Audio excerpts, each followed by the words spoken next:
Rites of passage, an event marking an important stage in someone's life. In the off-road world, this could be the very first trail that you do in an area or in the next difficulty level.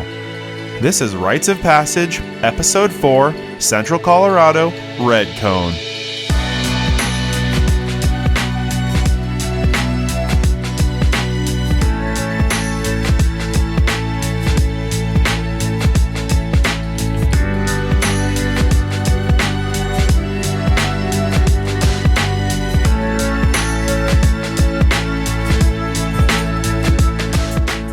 Hi, I'm Trent from Trailsoffroad.com.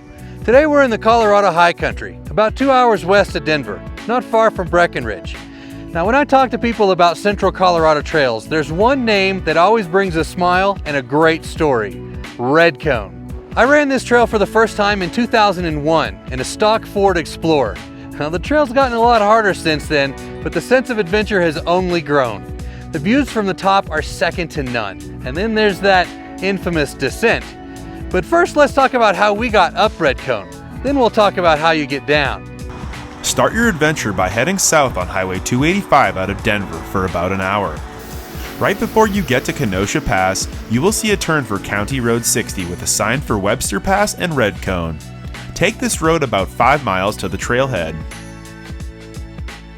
Heading out to the Trailhead for Red Cone, you will navigate through a beautiful stretch of maintained road along the North Fork of the South Platte River. The water you see along this road started its life as snowmelt from the surrounding peaks and will make its way all the way down to the Gulf of Mexico.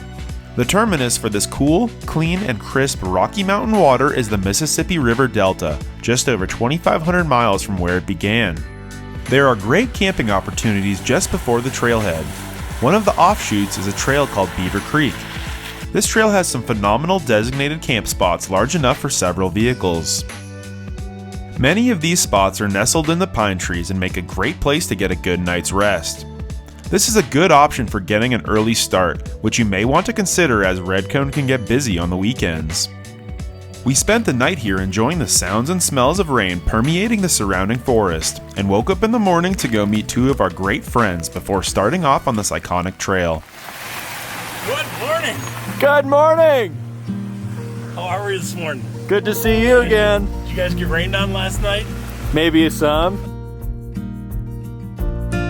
We enjoyed the beautiful surroundings before we all gathered for our driver's meeting, where Trent told us all about what to expect for the day. So Red Cone today. Obviously it rained a ton last night, so we're looking at a lot of wet. Down in the woods, there's going to be puddles and mud. The rocks are going to be a little more challenging. I'm a little worried about the Stocko Taco, but I'm going to pull it through one way or another. Once we get up above treeline, no worries about the wet. It's just going to be views for days. Cool. What would you rate this trail? I would put it at a low 6, high 5. Okay. In the wet, it's probably a 6. Okay. So would there be like a minimum vehicle that you'd recommend to do this trail? I've done it in the Stocko Taco before. Okay. I've got 32s, aired down, puts me at about stock height. But, you know, more is better. For sure. For this one. If you're gonna do this one, in anything stock, you have to have lots of armor because you're gonna rattle it on the rocks. Is there any features or obstacles along the way that we should be aware of? There are 2 big rock obstacles down in the trees. Both of them are gonna either get you really tippy or on your rock rails one way or another. There's a rock garden just right about tree line that's all optional, so you can really tweak it out if you want, but you don't have to. Okay. The downhill shouldn't be too big of a deal. The wet won't have a huge impact on it, but you know, the normal deal is keep yourself in low, and if you feel yourself start to slide on the rocks, give it a little gas. Sounds goofy, but it really works. Cool. And it's really not as bad as people make it out to be. Okay. It's optically awesome, Totally. but technically not that bad. Okay. Well, you guys want to air down and go hit the trail? Yeah. Let's do it. Make it happen. Do it. What PSIs are you? Gonna go down to 10 today. Nice and grippy. With all of us sufficiently aired down, it was time to go hit the trail. The rain from the night before would make this trip quite atmospheric.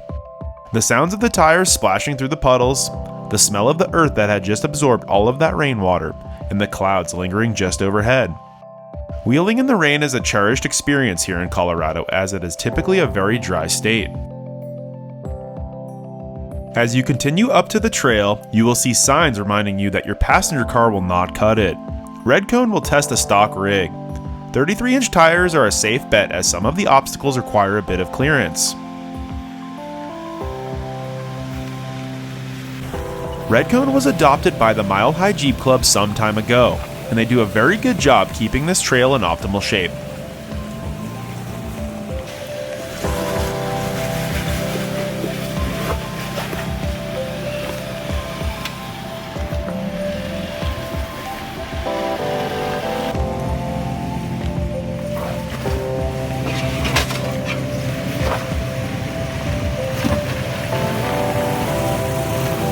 The first true obstacle that you will encounter is the gatekeeper. For reference, Sam is running a 3.5-inch lift on 38s and cleaned this section without issue.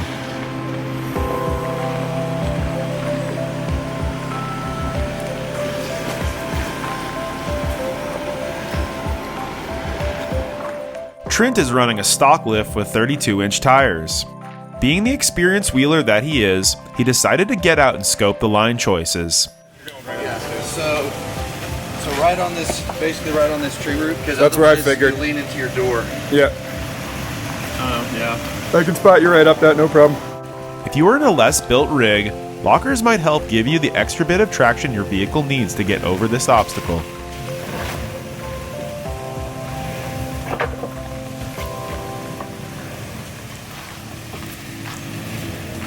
Perfect. Keep coming.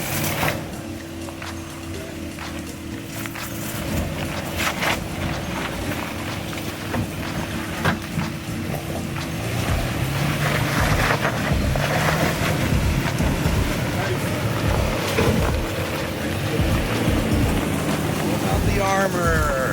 How was it? That was awesome. I love that. Pretty smooth. It's all about the trail armor. Up next was my turn. I am running a 2.5-inch lift on 35s, and taking the easiest line, I still rubbed pretty good.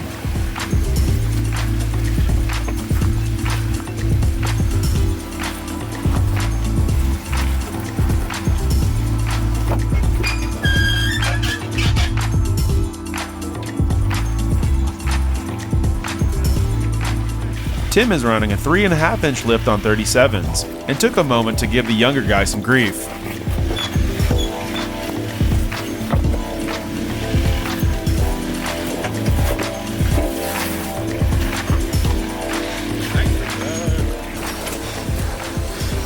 That was awesome. Yours was a little less squeaky. Was that a axle or is that a rim he was scraping? I don't know, but yours was clean. It was clean. Yeah. It was clean. That's the way they all should be, right? Moving up the trail, the next waypoint you will encounter will be a small stream crossing. Take some time checking out the wildflowers nestled along the edges. In midsummer, these flowers will be out in full force.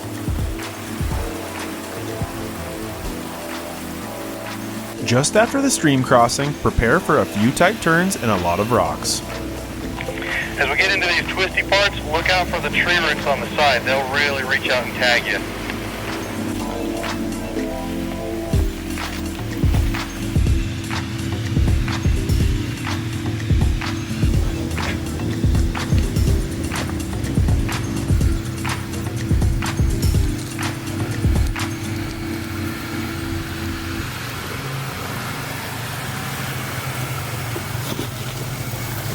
Man, I can't believe how much worse that section's got. So much worse. Those rocks are all spit up. Yeah, I mean, everybody's up here. They're just wearing it out. But, you know, makes it harder, makes it more interesting, I guess. So, and more people are enjoying it. I'm wondering how many more years before the Stocko Taco is not going to make it. As you head up the trail, you will approach the last hard mandatory obstacle. There is a boulder right in the middle of the trail, forcing you to take one of two line choices. The line to the right has been very dug out over the years, and you will need to contend with a 1.5-foot hole surrounded by slippery tree roots. This is the safer option, as it doesn't put you anywhere near the tree to the left. Trent, what line do you think you're going to take up here? I'm gonna squeeze to the left, and I'm gonna hit my rock rails, but I'll be all right. Okay, cool. Yeah, I think I'm going to try to get a tire, driver tire on this rock and try to get up and over this root, but it looks pretty slick. Yeah, it was really slick. That's tougher than any year I've ever done it. Okay.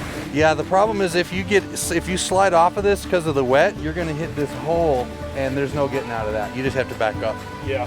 Okay. Is that what I was stuck in? That's exactly what happened. Yeah, you slipped off this rock this way, and I mean this. Yeah, right. Oh, that's huge. This hole is, you know. Oh yeah, that's a hole. You're not crawling out of that one. No. So. Jeez. Yeah, I think I'm going to try to get a passenger tire right here. Or a driver tire right here. I've definitely put passenger on there before too, and come, hooked it on here. Yeah. Yeah, well, and you can see by that tree that's what a lot of people do, and they pay for it. Yeah. But I'm going to try it. Yeah. If anything. So you want driver on there or passenger on passenger. there? Okay. Yeah, I don't. Well, let's see. Because this is looking narrow right here. We can almost stack a few rocks It's up there super too. narrow. The deal is to your approach. You got to get way over there to start, because otherwise you're going to be in the trees. Yep. And with the wet, it never makes it anymore. Yeah. If this was dry, it wouldn't be a problem. But I'm gonna cheat. I'm gonna go lockers on this one. absolutely. I had to lock up. I did. Front and rear? Yeah, front and rear right there, and that's why I lost my steering. Yeah. Cool. But then I turned them off, and with that little bump, yeah, there's my nice dip scrape. It made a cool little smoke cloud when you went over it. The line to the left, you will need extremely careful tire placement, or that tree might take out a mirror or a rear quarter panel. Hold on 1 second. Okay, keep it coming. Passenger, right there. Let me check your back. Okay, keep it as straight as you can, as close to that tree as you can. Perfect. You can straighten out now. Your tire's coming up that rock, so watch that tree. Yeah. Slow and you'll be fine. You're coming down on your passenger there.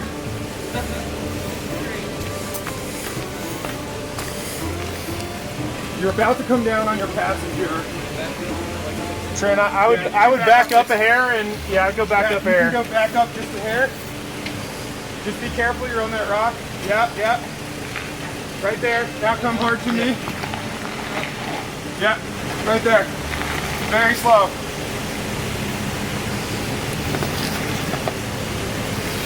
Perfect. You're clear. Nice and slow. You got it. Nicely done.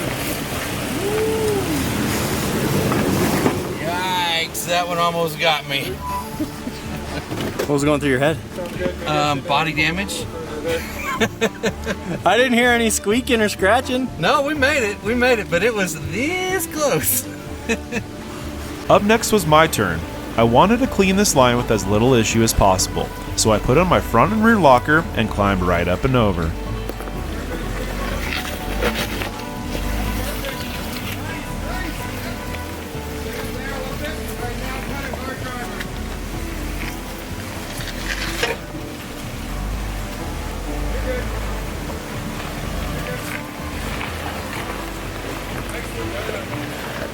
Tim and his short wheelbase two-door on 37s made it look easy.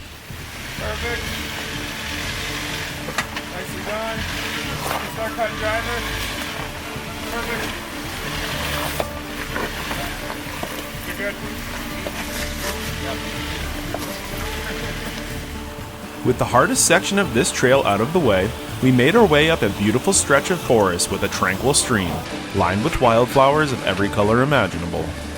Our next stop would be a rocky pitch with a few fun line choices. All right, cool. So we're gonna head up to this rock obstacle. Sam, do you want to lead the way, get through it, and then spot Trent and I through it? Yeah, sure, no problem at all. All right. That sounds good. Cool. Let's get up there. Sounds good. With Sam up at the top spotting all of us, it was Trent's turn to conquer the hill.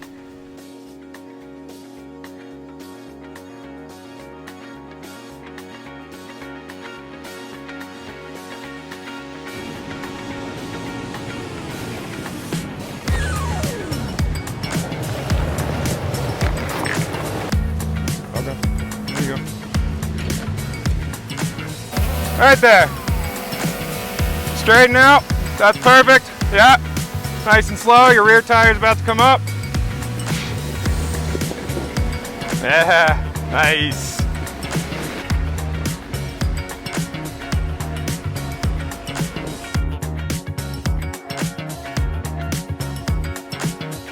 After the hill, there will be some super tight switchbacks that will cause a lot of flex.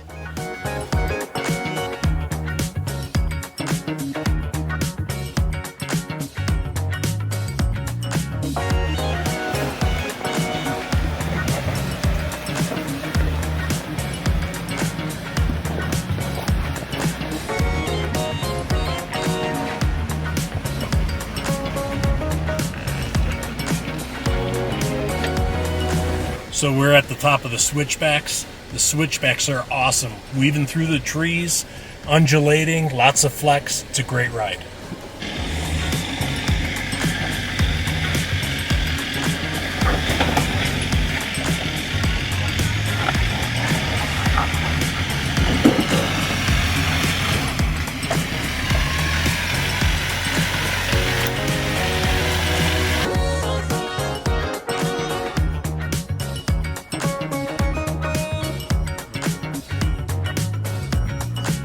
All right, our next waypoint is going to be end of tree line here in a little bit. Roger that. Alright, this is about it for the rest of the trees before we get up above timberline. So here we are at treeline. This is why we're here. This is the high country. Crisp, thin air, and views for miles. Oh, and one more thing. If you need to water the grass, you better do it now, because any potty breaks from here on up are not private. As you proceed up past treeline, the surrounding mountain peaks will slowly start to appear. You will ascend over 1,000 feet of vert in this last stretch up to the summit of Red Cone.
There are multiple signs on this stretch of the trail, making sure that you are aware that this is high alpine tundra. The reason for these signs is that this biome is extremely sensitive to damage. The recovery time for this biome is believed to be a few hundred years, so please minimize your impact as much as possible, and as always, stay the trail.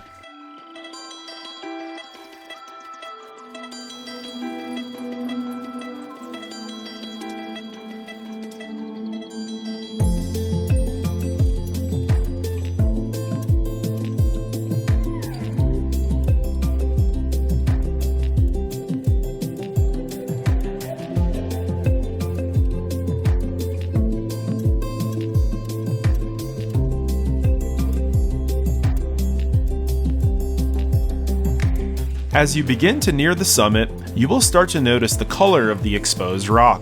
This trail was named Red Cone for a reason. The deep red staining of these rocks is from the oxidation of pyrite found in their composition. Scientists believe that nearly 10% of the rock mass in this area is stained red. This is the primary and natural source of acidic water found in this watershed.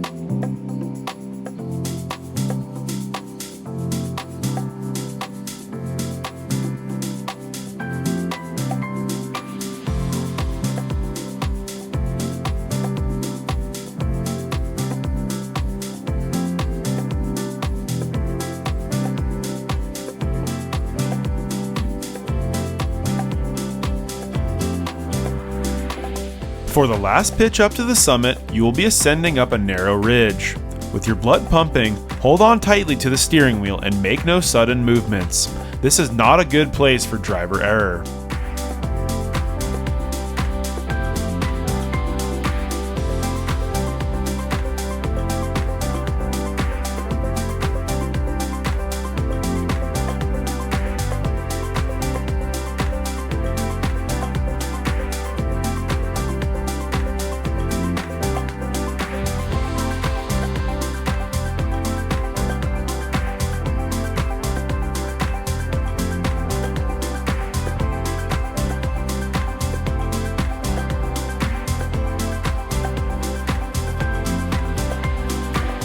Congratulations, you made it up to the summit of Red Cone.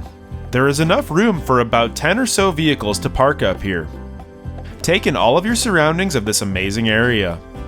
If you happen to be up here on a calm day, consider yourself lucky, as it has the potential to be stormy with gale force winds. You have two options at this point. Head back down the way you came, or tackle the famous descent to the summit of Webster Pass. Hey guys, we're gonna head down this descent.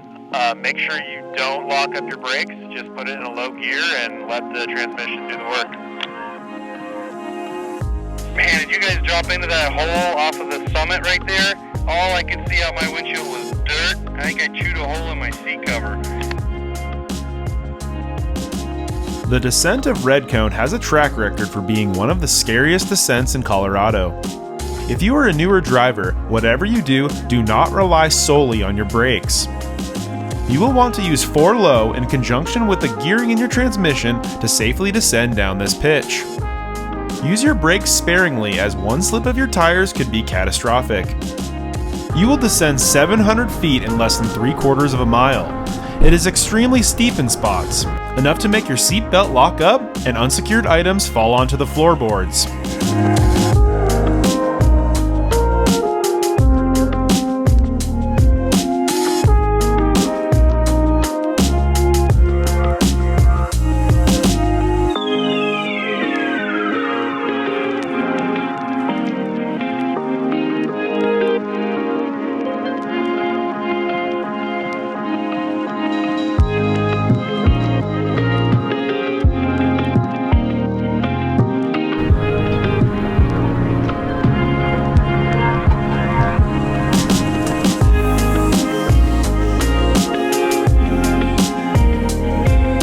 And that's Red Cone. You successfully made it to the bottom. The top of Webster Pass is another great place to hang out with your buddies and chat about how epic your day was. Red Cone truly is a rite of passage trail in the great state of Colorado. So here we are at the summit of Webster Pass, and now it's decision time. Do you head south back into Park County, where the day started, or do you head north into Summit County, where more adventure awaits? Santa Fe Peak, St. John, and if you think you're man enough, Radical Hill. If you enjoyed our adventure today, give us a like and consider subscribing to our channel. And if you head up Red Cone, be sure to stop by Trailsoffroad.com, post up a review, and show us your pictures. And we'll see you on the trail.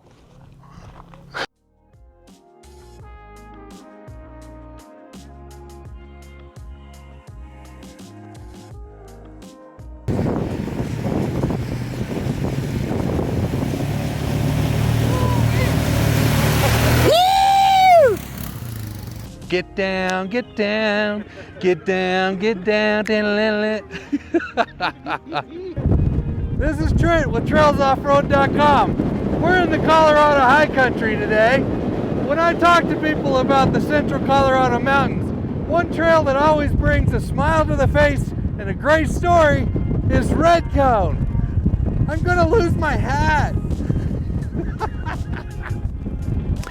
So if you enjoyed our adventure today, consider giving us a like and subscribe to the channel. And if you come up here, let me do that again. I like that. You're giving Todd a run for the money.